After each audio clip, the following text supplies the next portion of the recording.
If you build or deploy modern applications, you have definitely heard the names Docker and Podman.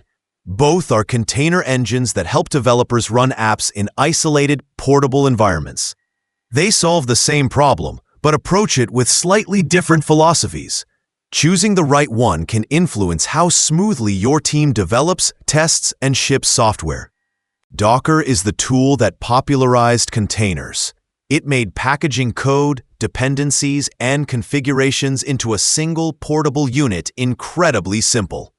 With Docker, you can build an image once and run it anywhere, from your laptop to the cloud.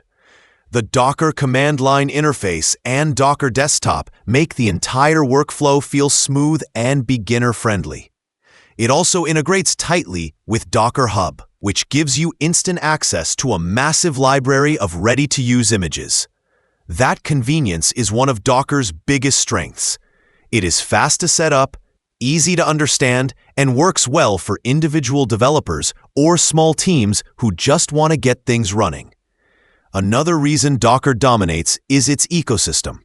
Tools like Docker Compose make it simple to spin up multi-container applications with a single command. And the community support is enormous. If you hit a problem, chances are someone has already solved it. This is where Podman enters the picture. Podman was developed by Red Hat as a more secure and modular alternative to Docker. It uses almost the same commands as Docker, so switching over is surprisingly easy.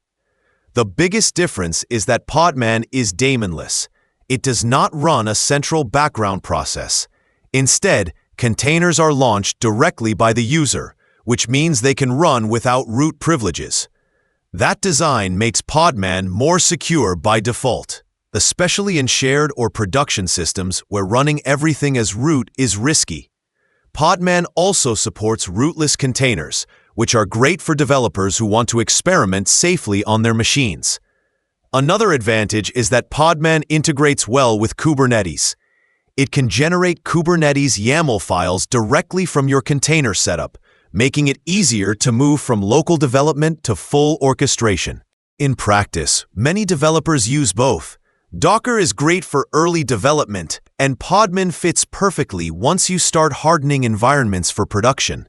The commands are nearly identical, so switching between them is easy. Both are excellent tools that reflect different stages of the container ecosystem's evolution. If Docker is the friendly veteran that made containers mainstream, Podman is the newer, security-minded alternative that improves on the concept without changing what developers already love.